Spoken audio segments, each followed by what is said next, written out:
అన్నపైన మీ గూండాల హత్యాయత్నం చేయడాన్ని నేను తీవ్రంగా ఖండిస్తున్నానంటూ ఆయన మొత్తానికైతే ఒక స్టేట్మెంట్ ఇస్తున్నారు. ఇటు ఈరోజు ఉదయం రాంబాబు అన్నపై టీడీపీ గూండాలు కర్రలు రాడ్లతో దాడికి యత్నించినప్పటికీ ఆయనకు తగిన రక్షణ కల్పించడంలో పోలీసులు ఘోరంగా విఫలమయ్యారు అంటూ ఇటు పోలీసులను కూడా ఉద్దేశించి ఆయన మాట్లాడుతున్నారు.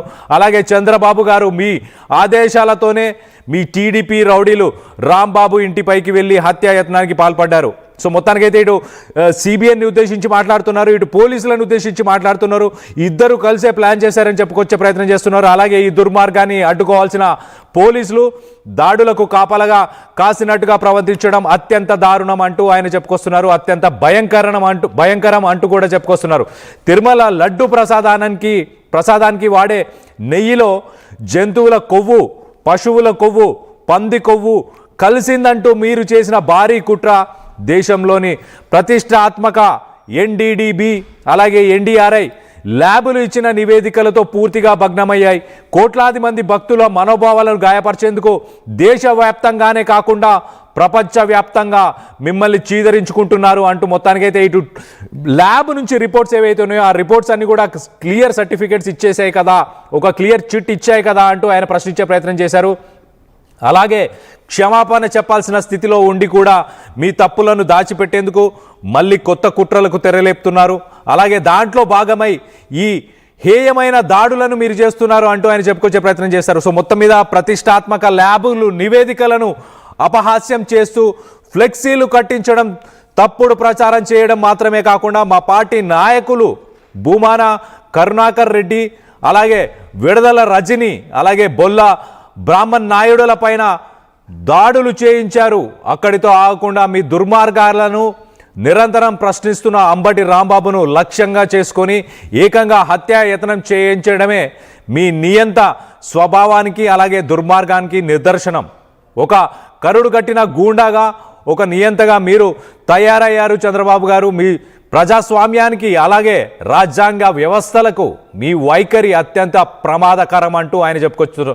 సో మొత్తం మీద వైఎస్ జగన్ రియాక్ట్ అయ్యారు చాలా క్లియర్గా. గవర్నమెంట్ ల్యాబ్ రిపోర్ట్స్ ఇచ్చిన తర్వాత కూడా ఎందుకు దీన్ని ఇంత రాద్ధాంతం చేస్తున్నారు? దేవుడిని అడ్డు పెట్టుకొని ప్రజాస్వామ్యం కోల్పోయింది.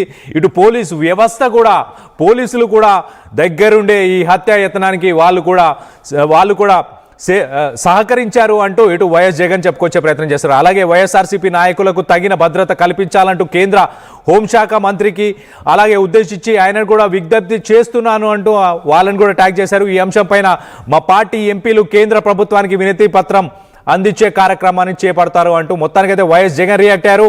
ఆయన ఇటు మా ఏపీ ఇన్పుట్ ఇన్ఛార్జ్ కృష్ణమోహన్ చెప్పినట్టు ఆయన ప్రస్తుతానికి బెంగళూరులో ఉన్నట్టున్నారు. మరి ఇటు వైఎస్ జగన్ ఇటు మాజీ మంత్రి అంబటి రాంబాబుని పరామర్శించి వచ్చేందుకు అనుకూల పరిస్థితులు లేనట్టు ప్రస్తుతానికి గుంటూరులోకి బయట నుంచి వేరే రాష్ట్రాల నుంచి కావచ్చు, వేరే జిల్లాల నుంచి ఏ పార్టీకి సంబంధించిన నాయకులు కూడా రాకుండా ప్రస్తుతానికి పోలీసులు అడ్డుకుంటున్నట్టు కూడా తెలుస్తుంది. సో మొత్తం మీద దీనికి సంబంధించి ఒక్కసారి మనం చూస్తే కనుక ఇటు అంబటి రాంబాబుని మరి కాసేపట్లోనే ఇటు హాస్పిటల్కి, అంటే గవర్నమెంట్ హాస్పిటల్కి తీసుకెళ్లి వైద్య పరీక్షలు ఆయనకు నిర్వహించే అవకాశం ఉన్నట్టు తెలుస్తుంది. దాని తర్వాత మరి మ్యాజిస్ట్రేట్ దగ్గర ఇవాళ ప్రొడ్యూస్ చేస్తారా? ప్రస్తుతానికైతే ఆయన పైన 2 సెక్షన్స్ నమోదు చేశారు, 126 అలాగే 132. 132 ఒక సీరియస్ కేసుగా మనం చూడొచ్చు.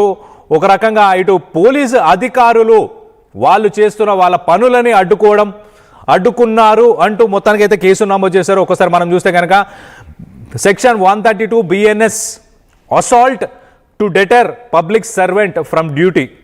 పోలీసుల ప్రయత్నాలను అడ్డుకోవడం వల్ల ఈ 132 కేసుని, ఈ 132 సెక్షన్ని తనపైన నమోదు చేసినట్టు తెలుస్తుంది. This section is much more serious and is often invoked during protest or confrontations involving the police